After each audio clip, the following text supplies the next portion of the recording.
Alright, we're on video. Sir Diesel, beautiful day. Checking out beautiful lady on the... Nah! Slow down, Alan. Man.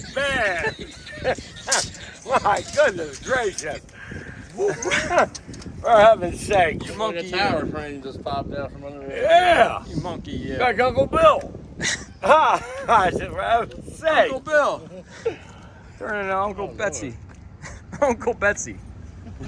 Who? Uncle Betsy. Uncle Bill changed his name. Betsy. Oh man. Joe, Mike Hood's got some.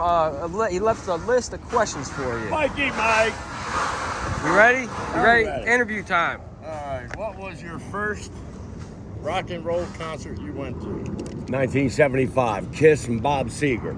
Baltimore Civic Center. Detroit Rock City.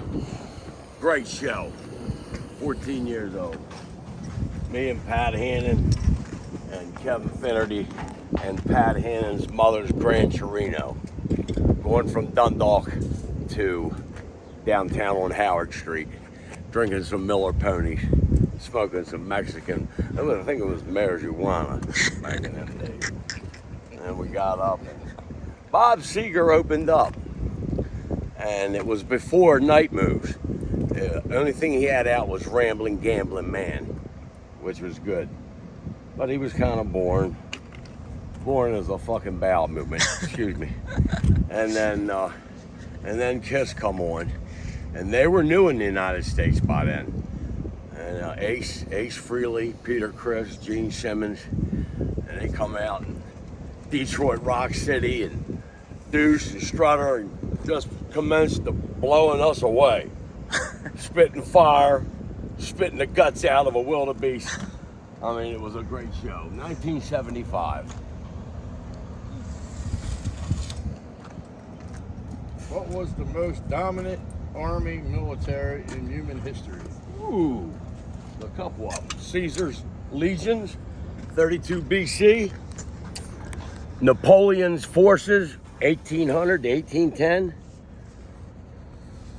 And then he had a special division, like the Green Beret. It was called the French Imperial Guard. These were highly trained. They were all 6 foot or better, 200 pound or better. They all had mustaches. Yeah, that was Napoleon. They all have mustaches. Yes, and that was one. You Why- had Caesar. Why'd they have mustaches? Just something they did. Napoleon. Okay, he was 1800. Caesar was 32 BC, and 400 BC was Alexander the Great. Okay, them 3 armies. After that was the Third Reich, 1939.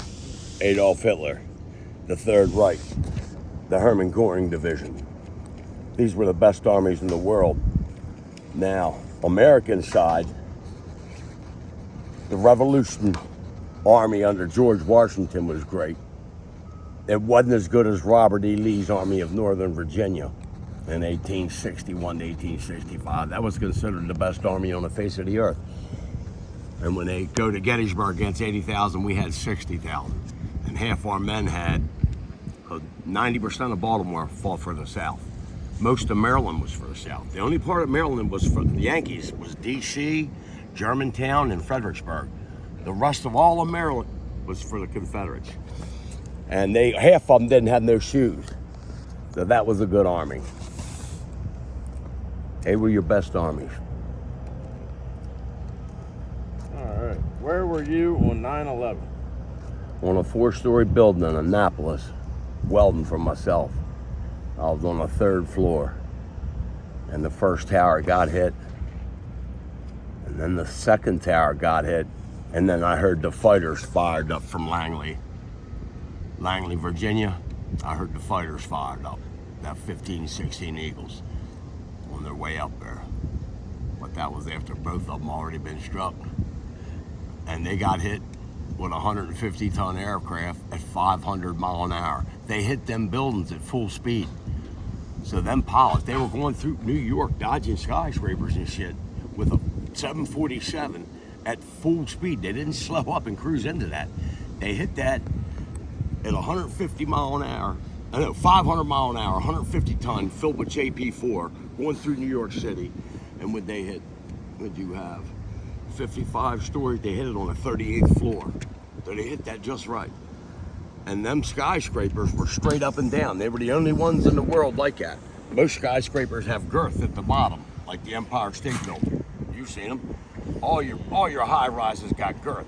Them skinny things, being hit with that force, should have went right over.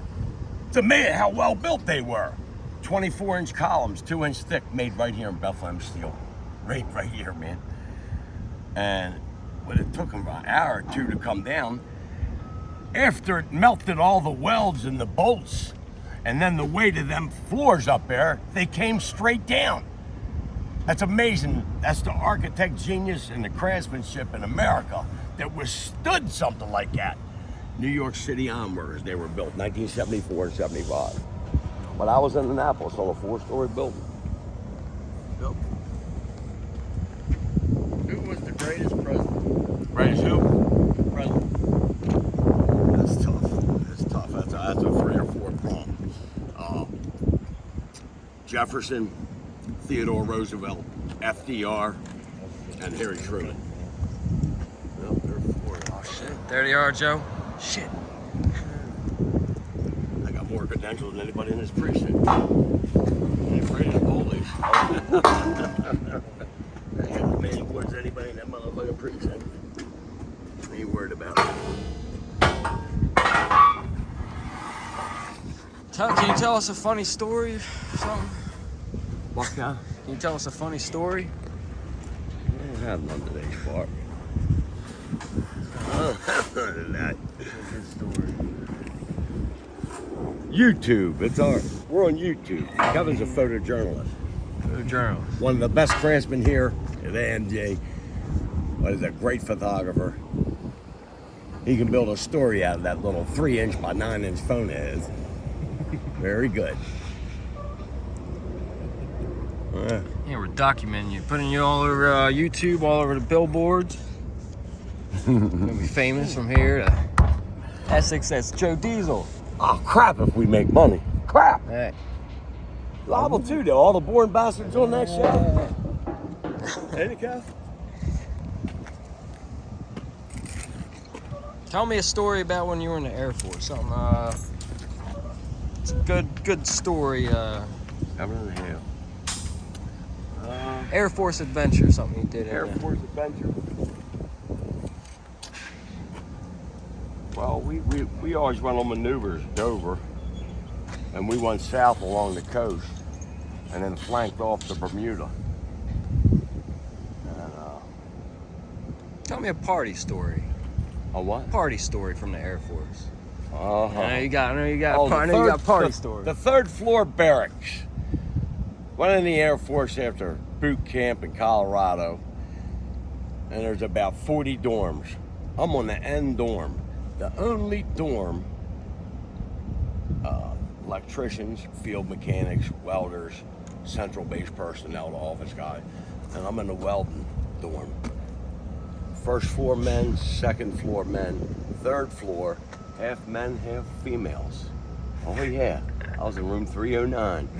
And there was a door. There was a door in the middle, a big steel door. And we took that off the hinges, pulled the pins out, threw the door out by the dumpster. So the girls come out of the shower, some of them covered up, some of them didn't cover up. And you got girls from around the world, Jamaicans, Rastafarians, Puerto Ricans, country girls, you name it, we had it. Muslims, Cherokee Indians. So my buddy Manny is Puerto Rican from Queens. He had a thing for this girl. I think her name was Robin, a Pennsylvania hillbilly. So he was out about 1 o'clock in the morning. She come knocking on my door, room 309. 1 o'clock in the morning. Joe, is Manny home? No, I gotta go to work. Okay. She's intoxicated. And like 10 minutes later, yeah, Manny home yet? I said, no, he's not home. Come on, I gotta go to work. Can I come in and wait for him? I don't care. Heck, get over his bed. Well, 10 minutes later, my trousers are unbuttoned. He pulled my pajamas off, and she's up on top of me, riding me like there was no tomorrow. Like the jockey on Secretariat in the Triple Crown. Woke up, Petey was ready. Killed it. She left right after she was done, she left. True story. Next morning, me and Manny shave and get ready for work. Hey, that girl, Robin, stopped by for me. Oh, no, that was a quiet night, Mouse. Quiet night. She walking around that there asshole as big as a Folgers can. I mean, I drilled it. True story. Huh? That's how it was in the military. Remember how them girls were? They were lonely for affection. I miss home. I miss my husband. I miss my boyfriend. I miss my dog. That's good. It's all good. It's all good. True story. 1981, Dover Air Force Base. What about any other ones? Yeah, there's a bunch of them. There was a bunch of them. Oh, I'll tell you a good one. Denver, Colorado. We went down to Denver, drinking wine, partying, me, Doug Barnes, and Robbie Johnson. Wanted to see the Allman Brothers at the Red Rocks Theater. They had a mountain. They did a blast, and they made seats like an old amphitheater in Greece. And we're walking down this trail, all three of us. And I got my girlfriend, Kathy Martinez. She was a Cherokee squaw. And there was cabins alongside the road. A couple old Vietnam veterans there. They had to stop in here. He's got some wine. And we went to the next cabin. And we got some marijuana. Cabin, she knew all of them there. She was born and raised here. So the last cabin before we went down into the mountain, the guy was selling purple microdot, LSD. So we ate some of that. Put that up there. Boom! Got down there. Then the encore was tied to a whipping post. I've been tied to a whipping post. Good Lord, I feel like I'm dying. Remember that? And they had Greg Allman. They had a post where you tie up your horses. They had him tied to that. And they were like falsely whipping him. And I was by that time under the influence that LSD was kicking in. And I'm looking at this thing. I'm looking down here, man. I'm saying, what in the world? And all the people around in this red mountain, they called it Red Rock, it was a red mountain, about 30,000 people. And I couldn't believe it. I thought they were actually hurting them. I was ready to go down and untie them, you know what I mean? You hike down there, Sparky! Now sit down, Joe, what's wrong with you? Mental? I wanted to make sure the guy was all right, that's all. And it was all part of the act. Oh, wait. 1981, September. The great Allman Brothers. Where's that? Is that Red Rocks? Yeah. That's it. That's it, Roger. Beautiful Rocky Mountains. My daughter went there. Colorado's beautiful. You could be swimming in July and the snow peaks were still visible on the Rocky Mountains, how high it was. Which was different growing up in Dundalk because I had a view of the elk furnace, you know what I mean? When I was swimming, I was watching the red smoke come out of here. So you go to Colorado, it's beautiful. Stayed out there 3 or 4 months, and the air is so clean. When we landed in BWI, Kev, I got off. I could barely breathe, man. How polluted are. Maryland's got some of the worst air in the United States with the highest cancer rate. We had Bethlehem Steel running, we had Grace Chemical, we had Camira, PG&E, the smokestacks. Right here in Dundalk, we were heavy industrial. The air was not good around here. And going out there in old Pure Land was a shock to what I was used to. You know? I'd have stayed out there, man. But I got orders to Istanbul, Turkey. Hey, dude, so you want to go to Turkey? No, I don't want to go to Turkey. How about Jersey? No. All I got left, D.C. and Dover, Delaware. So I went to D.C. for about a week, presidential wing. And then they didn't need me, and they needed a welder at Dover Air Force Base. They yank out there and throw me up Dover. And I finished my tour up there. And then I was going to re-enlist, $8,000 they wanted to give me. E5, just put on that 4-stroke. And I had a base of preference 2 years at Patrick Air Force Base in Florida. I was going to sign up for 2 years in Florida and then do a long term in Ramstein, Germany for 2 years. That would give me my 8 years. But I got in a divorce. I was a young boy, got in a divorce. I had an apartment. The old lady took all the furniture, all the light bulbs, you heard about them. She got the food, the clothes.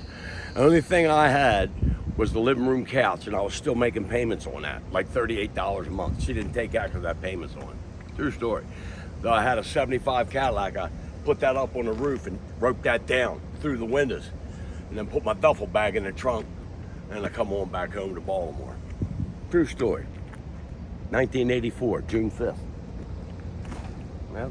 That's when you got out? That's when I got out. Yep. June 580, June 584. And then I had to do 2 years Air National Guard down Martins. But I could do a month, skip a month or two. They didn't bother with the honorable discharge veterans. The guys were just guard, they were under scrutiny.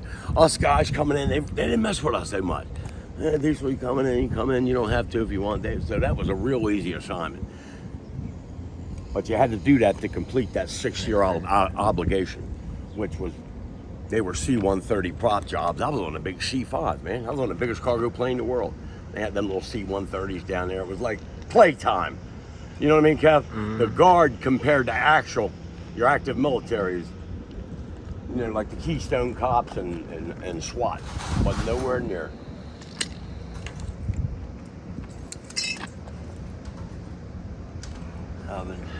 All right, that's that radius for that one side, Kev. They're a pain in the ass, ain't they? Oh, yeah. Mm-hmm. Raj, you got anything else for old Joe? Roger? My buddy Roger from Dundalk, I've known. Good pipe welder. He's got some stories. Right I now. ain't got none in my pocket today.